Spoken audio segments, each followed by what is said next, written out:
Hey guys, welcome back. We're here to do a book tag. I love book tags. So we're here to do the BookTube Oldie Tag. Question number 1, when did you start your channel? I started my channel in 2018, about April-ish.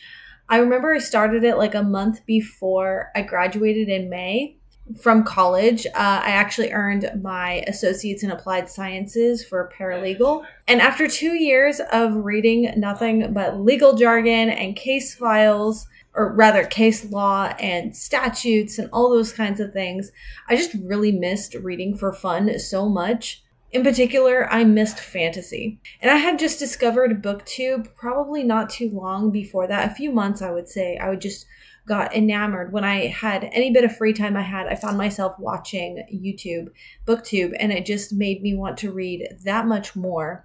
And there was just so many books out there that I didn't even know were available because I just was out of the loop because everything was surrounding school. And even before then, I didn't really look into all the different types of books out there. It was like if you walk into a store and you see what's on the shelves, like that was maybe kind of it. Or I had obviously heard of Twilight and True Blood because they were so popular. But beyond that, I just didn't know how much was out there. So BookTube really opened my eyes to how many different stories were out there. And I was like, oh my gosh, I am so excited. So then I started my own YouTube channel. Question number 2, what were your staple videos when you first started your channel versus now? Oh my goodness. I get so busy now that I don't get to watch as much BookTube as I would like to. But book tags were huge. And then I really got into reading challenges like BookTubeathon. I can't think of them all now, but there was one I joined, and we did it for 2 or 3 years before I guess they disbanded. And then some friends I made from that group started a different kind of challenge that they had reading. It would go for a week long. You would have reading 7 books to read. You would read along with everyone else doing the challenge. Then there was also video challenges or other social media challenges that you could do depending on where you are. And it was just like this huge event, and it was so fun. It was like you just clear your week because that's all you're going to be doing is making fun videos and reading and sharing in the fun. And I got so into it. So those really kind of took over my channel. And then of course, wrap up videos. But what I do now is I don't do any of those reading challenges anymore because my lifestyle has changed. I just can't. They really do like take over your life. By the way, I'm sorry. My son is getting really excited. He's in the next room. They still have 2 more days of summer before they go back to school. So there's nothing that can be done for it. He needs to have his time to play with his friends. But yeah, he's a little loud in the next room. Sorry about that. But yeah, again, so I have family, I have kids, and just trying to balance all of those things. Like I just don't have the time to clear my schedule to do something extravagant like that. And then I wanted to do other things. I have a lot of other personal projects and personal interest projects, like my Buffy the Vampire Slayer videos. I've taken quite a long hiatus off of those. I was reading all of the Shadowhunter books, which I actually just finished that this year. I would like to still do some follow-up videos on those, like ranking videos. I haven't gotten around to those yet. We'll see. Maybe they won't ever happen. And I think I'm just kind of changing it up each year. I haven't really done tags very much since then because they just kind of have fallen off. I think just everyone maybe got tagged out or something like that. So question number 3, what was your favorite book the year you started your channel versus now? The year I started, because you do the BookTube newbie tag and they ask you what's your favorite book, and that book was Twilight.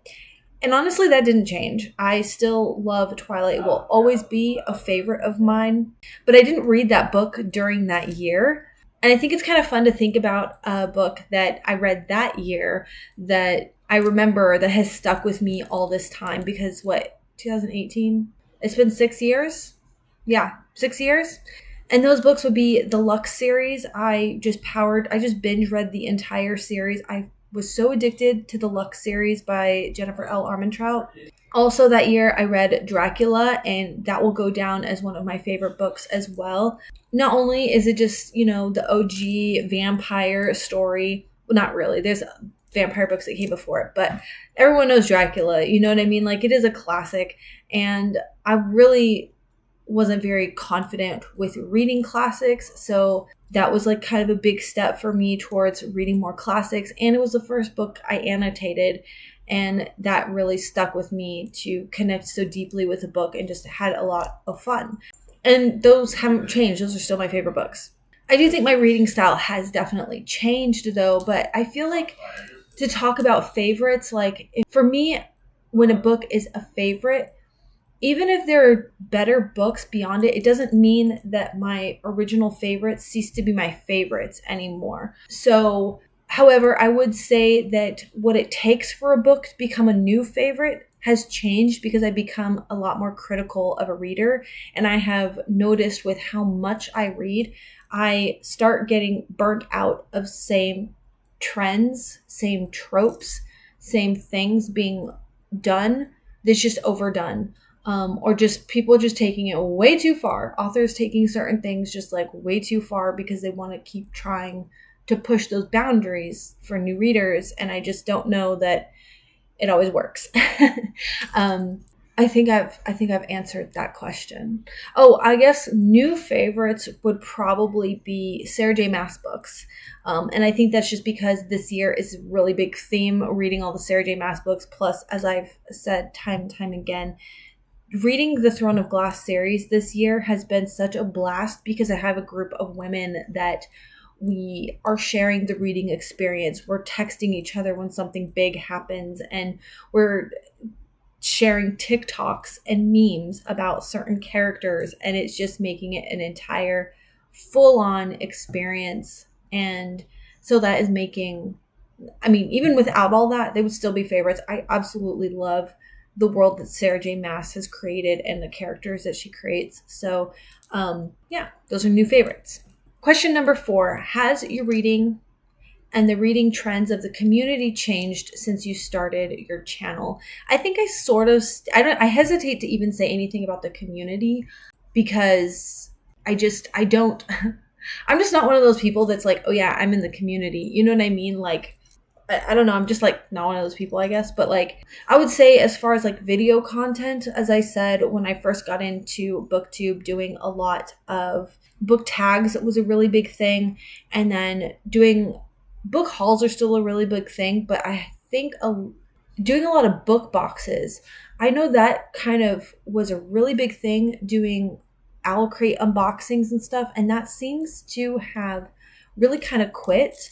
And I also think that it just depends on who you watch. Like, I don't think I watch the same people that I used to watch. And that's not because them or whatever. Like, I just, some of the people that I used to watch when I first started BookTube who got me into BookTube, I think maybe either they've gotten busy in their lives and they don't do BookTube anymore, or I've started watching newer people and I just, that maybe their reading tastes align with my tastes more now, or you just can't watch everybody. You can't watch all the videos that you ever want to. So I kind of find that I will binge watch certain people and I'll go back and watch all their videos if I really like their content.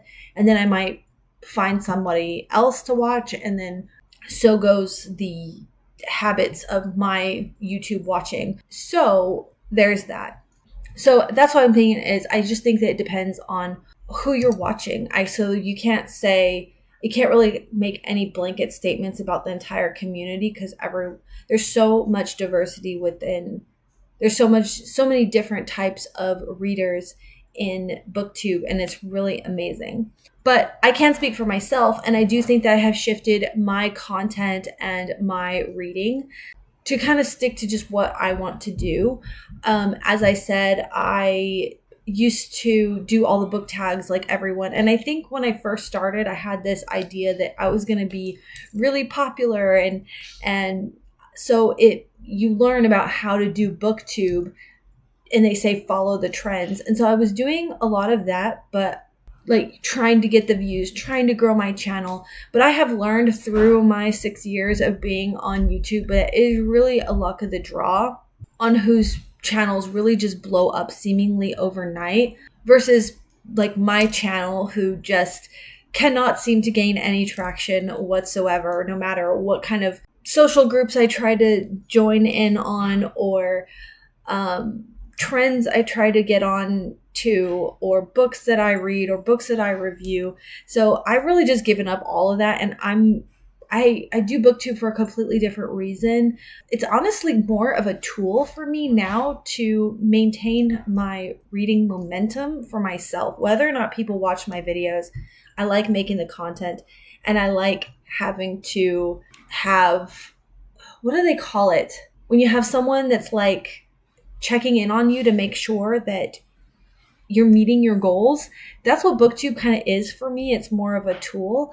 And so, yeah. So therefore, I believe that the change I would say is that when I first started, I really was trying to kind of be like everybody else. And now I would say I'm a hell of a lot more authentic in the content that I talk about. And also, I would say, to speak on reading trends, I think I would fall into the hype a lot around books that everyone else seemed to really be talking about. Like all the YouTubers, they would all maybe have one book that they were all talking about, they were all reading, and I'm like, oh, I have to read that book. Everyone else is reading it. And then I wasn't being incredibly critical of like, wait a minute, I don't really like romance fiction, but that also, I don't think that's a bad thing either, because I was also learning about my taste more. And I think we're always learning and growing within our own taste of reading. As we grow as people, so does our taste in reading. So I would think actually last year was probably the worst year, where I found that I kept picking up more and more books that just I was not enjoying. And so it was this year that I was like, all right, let's break this down. Why am I not enjoying reading? And doing that and just being more mindful of like specific tropes and things have made this year incredible. So I would say every single year it's a little bit different. I think I deviated from the original question there, but I think I also answered it. I don't know. I read more variety in genres, I would say. And again, this is something I think it was last year that I felt like I messed it up. Like when I first started YouTube, it was all just young adult fantasy. And then I started venturing out and trying new things. And that was incredible. I found a lot of other things I really liked. And then last year, I barely read any fantasy. And I was like, whoa. We've shifted just too far. So this year, I feel like I have a lot bigger balance on what I'm reading. I still remain reading a lot more fantasy. I haven't really analyzed all the different genres I've read this year, but I think fantasy is probably the bulk. And then, as I said, I'm picking up other books like literary fiction and classics, gothic literature that I also enjoy. So there's that. Question number 5. Anything that you want to share about your life that has changed since you started your channel? 6 years, a lot has changed. When I first started YouTube, I was living in Colorado. As I said, I was in college, and I was running my own business, my own dog grooming business, out of my garage. And then we moved to Florida, and my lifestyle changed a lot. We were going out a lot more. We were going to, we were going to theme parks a lot. And I quit working. So that was a huge lifestyle shift. So I quit working, and I was just solely a stay-at-home mom. COVID happened, and that was crazy. Yeah, that was a lot. Then after that, we moved here. We moved here about 2 years ago to Alabama. That was another big shift in our life and our lifestyles. We're getting out and doing a lot more nature things. That's been incredible. We have been able to travel a lot more. So the last couple summers, we have really made the most of it. We have whenever my husband's home, we've planned like a trip during the summer. So that's been really incredible. And my kids have grown up. I don't know how. I don't really want to do the math right now, but right now they are both teenage boys. They are 13 and 15. My 15-year-old recently, just before this summer, had started driving. So that's been interesting. And sadly, we have different pets. When I first started BookTube, we had a snake, a lizard, fish, 2 dogs, and Gwen was a kitten. So unfortunately, and it was devastating. When we moved to Florida, we got rid of the reptiles and the fish, and so then we just had the 2 dogs and the cat. And then Ludo he was our male, and he just was not happy. He was terrified of storms and everything like that. And so we had to make the sad decision to find him a new home, because I don't think we were going through a lot of changes, it seems like, in our life too. And I just didn't feel like we could offer him a very happy home that he needed. But then we had Arya, and she was our female, and she was my precious baby, loved her so much. And she got into onions and passed away. And that was incredibly devastating for all of us. Like, it's still really difficult to talk about and think about. And I think it's because she didn't die of old age. And sometimes I miss her so much. And it almost makes me want another dog. But then I don't want to go through that again. I don't want, eventually all pets, you will lose them one day. And I just can't. I can't go through that. And so we just had Gwen, our Savannah cat, and we also got a kitten, Sora, not recently. He's 2 years old now, I would say. So now we just have the 2 cats, and it works out great for our lifestyle now to not have dogs, because we can leave the cats home for a while. They're going to be fine. In fact, they probably yes, thank God the humans are gone. Leave food and water and they're fine, So that's just the way it is now. Question number 6, why do you keep making videos? Kind of sort of basically answered this earlier, other than just really liking making content, the creativity of it. I would say when I first started, I really wanted more. I expected that I would make more online friends. But I think that a lot of us on BookTube are introverts, and we're shyer than expected. And I haven't, just like in real life, I haven't broken into the friend groups, I would say, as I expected. That's not to say that I don't have a couple of BookTube friends that we kind of chat to, but it's not I would say we're still kind of distant. Sometimes we check in on each other's channels and chat about things, and but that's as far as I've gotten. So that's a little on the more disappointing side, but it is what it is. You can't force it, and so that's all. But the other thing is, as I said earlier, was that BookTube continues to be like a tool to keep my momentum and reading. I do think that if I didn't have like a project, like I'm going to film a video for reading this, or I'm going to challenge myself to read these, and I'm going to vlog it, that it would probably be really easy to like procrastinate and just not do it. So I use making videos as a personal tool to stay accountable to my own goals. And that's really effective. There have definitely been some books where I'm just like, I've been putting off. How about I make a video around it? And that is like my time. I'm filming, I'm reading, and we're going to get through this book. And it can be really fun, whether or not the book was good, whether or not the book was bad. It was a good time. It was an experience, so there's that. Question number 7, what are you excited about or hoping for in the future of BookTube? In my own personal BookTube experience, I want to I want to continue on with my Buffy books project. That's just something that I'm so passionate about. And I also want to continue on with making my favorites books lists.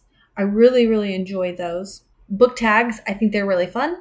And as far as the BookTube community, I watch a lot of booktubers who read a lot of classics. I really enjoy that. I learn a lot, and it inspires me to kind of pick up some of those classics that I know I want to read, but I'm intimidated. But hearing people do like 5 reasons you should read Moby Dick or whatever, it like how to go about reading it, what to expect, expect it to be slow and methodical. And I feel like that really helps me kind of get into it or pick the best time to pick it up and things like that. So I learn a lot from BookTube. I'm also excited to watch other booktubers get into making more book tags as well. And question number 8, well, it's not really a question. It says to tag people, but in most cases, as I was saying earlier, I don't have a huge personal friend group on BookTube. So if you would like to do this tag, consider yourself tagged and come back and leave me your links so that I can watch your videos. Thank you so much for watching, and we'll see you soon. Bye.